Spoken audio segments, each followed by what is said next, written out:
Welcome back to the Nashville to Destin Connection, where we are highlighting Nashville's favorite second home in the communities along the Emerald Coast. I'm Eric Thornton, your Nashville to Destin Real Estate Connection, and joined once again by my partner in crime, CEO of the Abbott Martin Group, Destin native, Emerald Coast expert, just all around good guy, Nathan Abbott. What's up, man? How's it going, man? Great to see you again. Good. We're on different sides of the camera, but fresh off spending a little bit of time together down there in your backyard. Yeah, it was really awesome to have you down here. We got to do a little bit of it all that day, some boating and some looking at some high level real estate, and just had a little event that you joined us on. So it was a great couple of days, and it was really nice to have you down here and join us for those activities.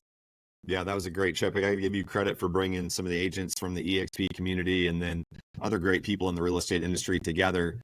They're at an event. We got to check out Palm Folly, which is a really cool location there. Seltzer Bar, is that what they're? Yeah, it's a hard seltzer bar, and that whole complex there where Stock and Trade and Stock and Brew is.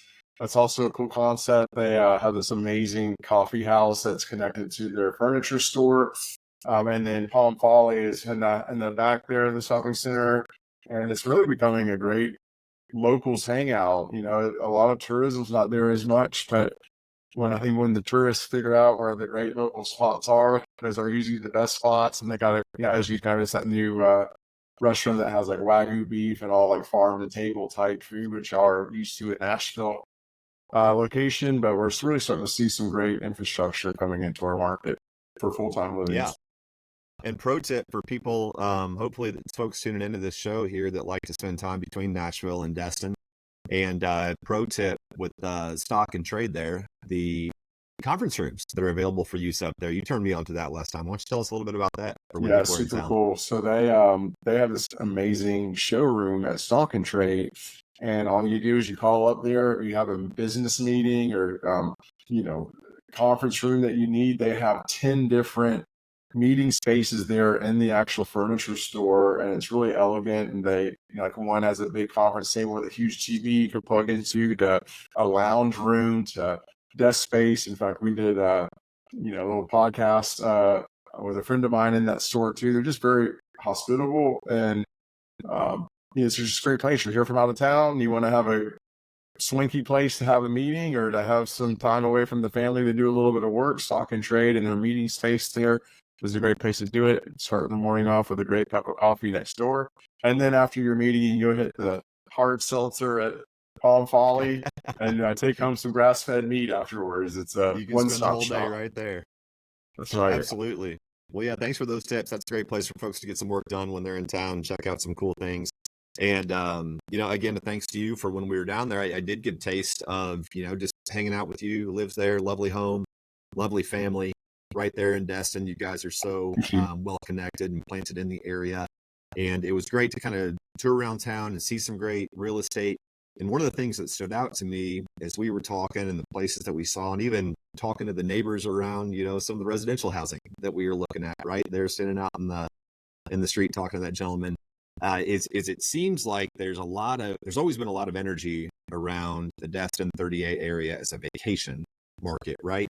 Sure. What I'm seeing and you're commenting on more and more frequently is the fact that it's becoming a second home in residential community. And even as I'm talking to folks up here in Nashville and beyond, there's an excitement around the prospect of people wanting to spend so much time there that they want to move there. They're not even thinking about just buying a vacation home.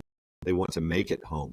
So I thought it'd be cool to talk a little bit about that trend from what you're seeing, because you do a great job of articulating the difference between when someone's looking at real estate in your area, there are investors, right? The vacation rental market, and then there's second homes, and then there's the residential aspect of it. So I'd love for you to just comment a little bit about what you're seeing along those lines in the area.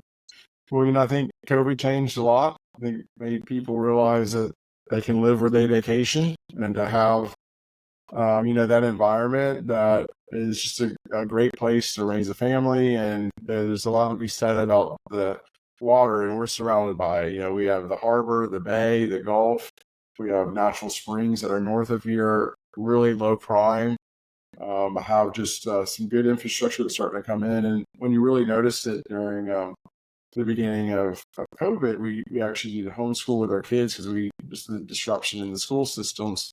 And there's about 30% of the student body that did homeschool that year. And when we went to go enroll our kids back in school the next year, they had an over 30% growth of new kids coming in, which has created new schools being built.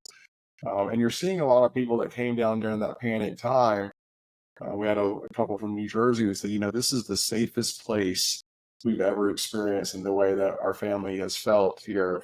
She enrolled her kids in school during the 3 weeks that she was here for the upcoming semester and moved down here, lives here full time. And you hear a lot of stories like that they came down here to escape and they decided to stay. But what you noticed that you also see in Nashville a bit, just a smaller town environment here, is that there's a great Southern hospitality here. People are friendly. Everyone loves to be here. And I think the cool thing about the vibe in our marketplace is that people put their political agendas and all these things to the side because they focus on beach life and they realize that I'm down here for a reason to have this good environment and I'm going to protect that. And so you just have a lot of community support, a lot of, every walk of life. And it's really cool to see the variety of people from all over that are coming here. One of the reasons I think the infrastructure is growing is because people are coming with ideas from other areas. This is an entrepreneurial melting pot. You're getting people that are coming from Nashville in different spots or just got approved to do a big amphitheater down here for music events. You're starting to see a lot more big events that are coming here from, Panama City Beach, Miramar Beach now at Seascape. They're doing some great concerts. You have Summer Jam over in Panama City Beach. There's just a lot of growth that's happening in shopping, road work, schools, entertainment, and people really start to recognize that it's a great place to be to make that next leap of faith into full-time living here. That does really stand out. And you mentioned Nashville, and it's not just your Nashville hat today that, making the connection here, loving it. But one thing that I do know since I moved to Nashville 5 years ago is, and it's similar to Destin from my time there, to your point, you talk to people and they're thankful to be there. Like they realize what they have going for them living in that area. Growth can be tricky, right? Growth can be a pain. It can be tough to get around town when a bunch of people are coming to town or there's construction going on. But I think it is valuable to keep in mind that, hey, don't you want to live in a destination? Don't you want to live where people want to be? I think the good people of Destin 30A, the Emerald Coast, the Panhandle down there, they really do embrace that, to your point. From a real estate perspective, Nathan, what are you noticing with, we mentioned the difference between a investment or investor coming in and just buying an 8-bedroom house that they want to throw up on Airbnb and try to cash flow that thing, trends with people from other parts of the country saying, hey, I'm going to gobble up some real estate here for myself and my family. I want to live in it. We were just actually talking to a client not too long ago about some trends that you were seeing there with some rather high-end properties that were being bought as residential homes. Yeah, I think, kind of tying into both of your questions there on the short-term rental aspect, I've always been a firm believer of buying something that you would actually love staying at with your family. Some people say this is only investment, and there's certain layers that you can do that. But when you're talking about second home investment or vacation home investment, I think it's really important to look at it and say, man, we could see our family here, spending quality time here and having great longevity here. And as a long-term hold, you're probably going to do quite well. Residential, it's unique. People have the ability to travel back and forth. We're seeing a lot of people that are here that also want that city home, right? They're going to Nashville because of the direct flight. And, it's became one of our biggest feeder markets down here, but the same for down here. Like we just purchased a second home, our family did, over in Blue Ridge. And it was, you can drive there in a day, have a completely different environment. And I think that's important. We have a customer of ours. He's actually from Nashville, ironically. And he bought his property down here and says, I'm never going to stay here. I'm a mountain guy. I don't even like the beach. I'm doing this for my wife. And we ended up disconnecting. We've actually been on some snow ski trips together. And for the longest time, I was seeing him on the beach more than her down here. I'm like, man, for someone that doesn't like the beach, you're down here all the time. What's up, buddy? And he says, man, like we went into this initially as an investment, but it's just been a great piece for our marriage, for our getaway spot. He said, we can look and see that there's a vacancy there. Just hop in our car that morning and be here by the afternoon.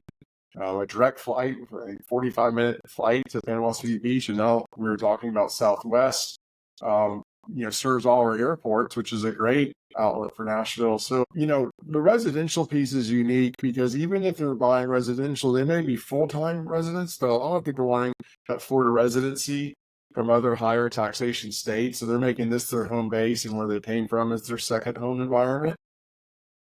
And when I tell people, they ask, what do you think the future of the market? You don't see infrastructure coming in like this if there's not believers on a much bigger scale than the residential market to be putting that in. I mean, to see the road infrastructure that's going in, to see the new regional beach accesses they're trying to buy, to school systems and shopping centers and all the things that are based off of traffic count growth. We had to widen the roads. It's been a huge advancement. To Margaritaville retirement community that's going gangbusters at Panama City Beach, to the new airlines that are coming in. It's really see this being a melting pot for continually because of the environment you're surrounded by. Excuse me, down here with all the beautiful nature. That's incredible. Where's the amphitheater going in at? It's going off of Chat Holly, which is the section between 331 and 393. For those of you that are down here, you're probably pretty familiar with 331. That's one of the main feeder bridges that goes over the bay there. You end up next to the North Beach Social and the Bay Restaurant, really cool spot for those of you that haven't tried those spots. And there's a connecting road that runs north of 98. That entire area is going to be the next big piece for growth. We just launched a really awesome residential townhome community there that is very urban looking, very modern. And, they start in the mid 400s. So there's, from a pricing standpoint, you can be near the beach and not right at the bank. I mean, you're a 5-minute drive, you're on the beach. But a state park right from our complex that you can get in the mid 500 range, mid 400 range. So there's a lot of variety of price points down here as well. That's one thing that stood out to me too, as we were talking and kind of going around seeing some of the properties down there is, the average price point where I'm at in the Gallatin Hendersonville area is, mid 5s to low 6s. That's an average price point for a lot of folks. And you're talking about even more affordable real estate, in the 400s down there. So I think that's a common misperception that people think Destin 30A beach community, it's all these $4, $5, $6 million homes, but no, it's not. There's a good mix down there. One is looking to permanently relocate or just spend more time down there. There is some more affordable real estate down there. Yeah, I think it's important people know that. And it's funny because a lot of times you're like, I gotta be on the beach, and then they start thinking about full-time living.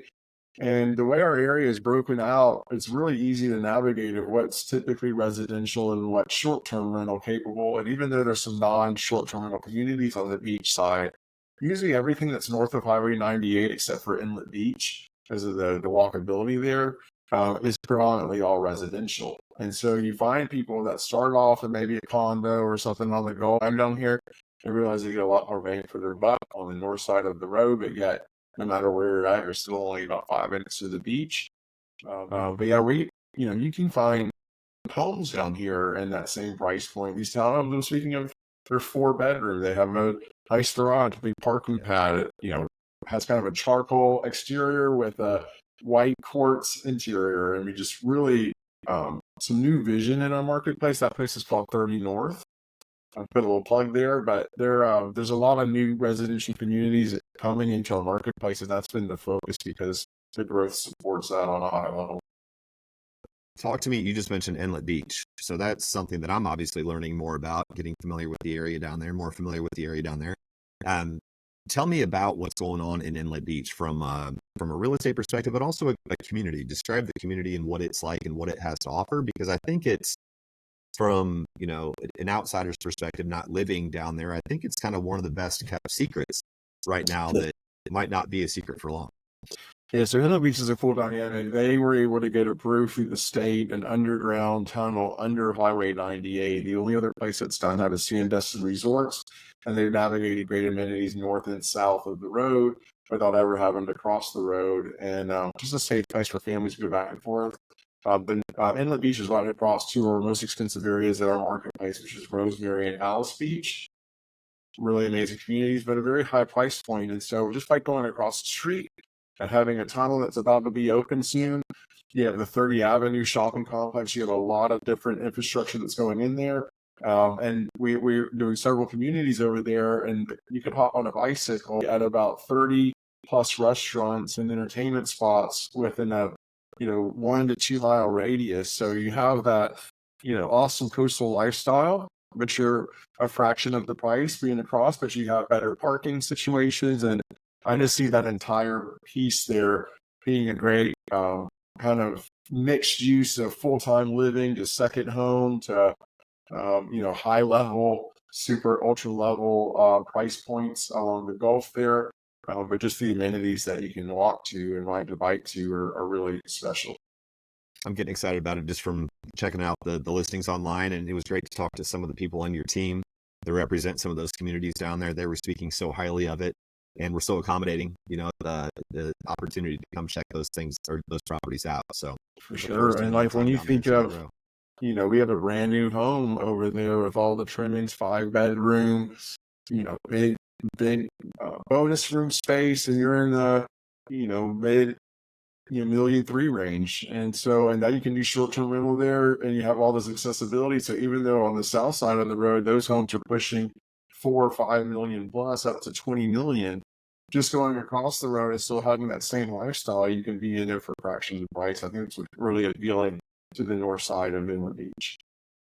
And I think our internet may have just skipped a little bit, so pardon me if you already mentioned this, but did you reference some of the properties with actual rooftops, hot tubs up there and whatnot? That seems like a pretty cool atmosphere. Yeah, so we have a couple communities that have truly outdoor living spaces on the roof with summer kitchens and TV. They're retrofitted for hot tubs, and what a great spot to end the day and just take the sunset in and have that outside living kind of indoor outdoor living spaces. And it's been a really popular concept. One of our builders is out of the Atlanta market. It's been one of their most popular floor plans, and another one of our builders has some similar concepts in a development called Wildwood that we just launched. We're actually about to have our first model done over there. But yeah, there's all those communities could be for short-term vacation rental or full-time living. I think they could cater to a lot of different folks. Yeah, so Nashville people think of tall and skinnies and East Nashville rooftop style, but instead you've got a nice sunset view over the beaches of 30A. Yeah, so absolutely. that's my best way to describe it from what I've seen down there. But well, Nathan, let's end things with maybe just a little bit of another insider's glimpse at maybe a particular Thai restaurant that might be one of your favorites down there. That if somebody's craving Thai, when they're in the area, maybe a spot they should visit. Yeah, kind of interesting fact. We have some of the most authentic Thai food. We have great seafood, but our Thai food is amazing. Oh, there's my dog. Sorry. Because I think back in the day in like Vietnam and stuff, all these military husbands brought back their wives from overseas, and the Thai food here is phenomenal. Thai Shang Raw is one that you and I ate at. What were your thoughts of it? It's pretty amazing food. Throughout for a guy that's a little bit picky when he eats that kind of stuff, I really enjoyed it. I do enjoy Thai food. I think I describe myself as I'm very basic when it comes to my Thai garlic chicken. Yeah. But no, I did think it was really good. Yeah, we have we're blessed with just such variety of amazing restaurants down here, and not far from home. Y'all have the same, but we just have such an abundance of fresh seafood here. Our Gulf has a larger variety of fish than anywhere in the Gulf of Mexico because it gets trapped out here from the 40 Gulf Stream. Our whole area was called the world's luckiest fishing village before it became anything, and they have a world record catches down here. And just from shrimp to crab, all harvested scallops, every type of variety of fish you can think of. It's a melting pot for cuisine. You're getting a lot of chefs that are moving down here. The Thai restaurants is something that most people would not realize. And again, it's just finding the local spots that the tourists don't necessarily know about firsthand, because it's usually that's where the fresh seafood is, the amazing chefs. And although the tourist spots are a great place for people to entertain, usually the higher quality foods, in my opinion, from the locally owned people that are bringing in really unique concepts from other places. So I learned all sorts of stuff when we were down there, and that was one of the things that stood out from from an insider standpoint. If it's north of 98, it's probably more for the locals. So another insider tip: if you're looking for a different place to eat whenever you're down there, check out something north of 98, a little bit further off the beach. Well worth it in most cases. Yes. All right, everybody. Well, hey, thanks for tuning in again, Nathan. Thank you for being a part of this. As always, couldn't do it without you.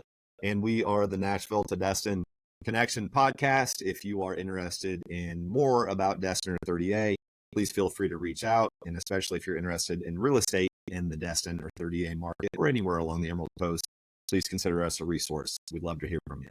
Until next time, take care. Take care.